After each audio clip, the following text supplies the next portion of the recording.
Hi guys, welcome to my channel. So for today, we're gonna be doing a reaction video about 6 tips on being a successful entrepreneur.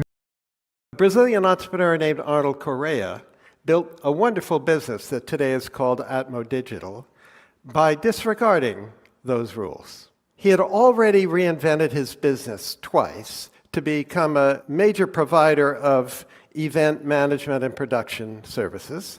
When one of his customers said to him, I have 260 stores scattered all around Brazil, and Brazil is a big country, and I like to be able to broadcast training and motivational events to the stores in real time. So Arnold, could we put televisions in the training room of all my stores, and could we build a satellite uplink so we can send all this wonderful stuff to the stores? So what did he say? He said, yes, we could do that.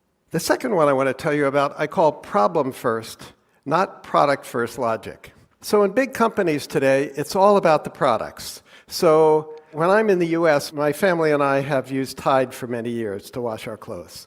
And we get a chuckle every now and then because we can tell a new brand manager has come along, because what happens? They change the product, right? They take the blue speckles out of it and turn them green. And they call it new improved. Okay, so the problem first, not product first logic emphasizes addressing customers' needs rather than solely promoting products as demonstrated by companies, altering their products and labeling them as new or improved. Products, we focus on problems. So a guy named Jonathan Thorne developed a technology that did something very useful. This instrument you see in front of you is called a surgical forceps. It's the tool that almost every surgeon in any kind of medical discipline uses to do his or her work. But there's a problem with these surgical forceps. They stick to human tissue.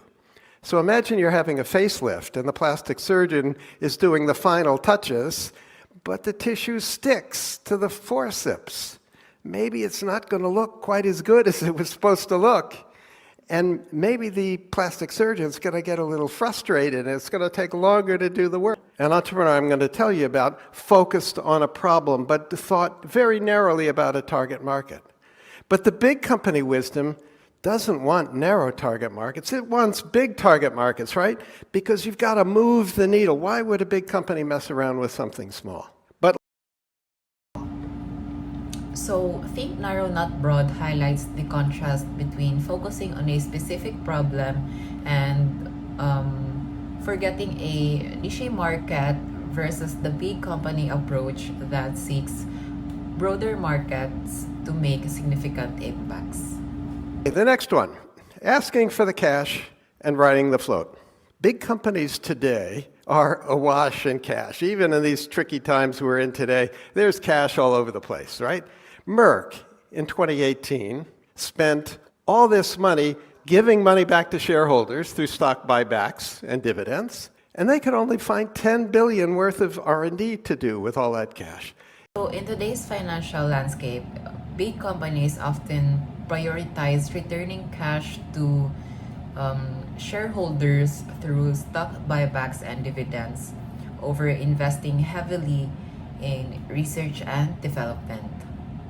Next one, I call it beg, borrow, but please don't steal. In B-School Finance, we teach our students how to analyze whether a project's any good. So you figure out how much investment you have to do, and then you figure out what the cash flows are going to be going forward year after year after year for 5 years or 10 years or whatever. And then you ask yourself, well, is that return on that investment sufficient? And if the ROI is good enough, then you do the project.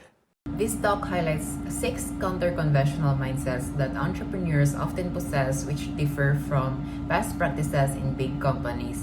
These mindsets include a yes we can attitude, problem first logic, thinking narrow instead of broad, asking for cash and riding the float, and seeking permission less. These approaches can help entrepreneurs identify opportunities, innovate, and overcome obstacles. So that's it for today's video, and I hope you guys enjoyed this one. Bye!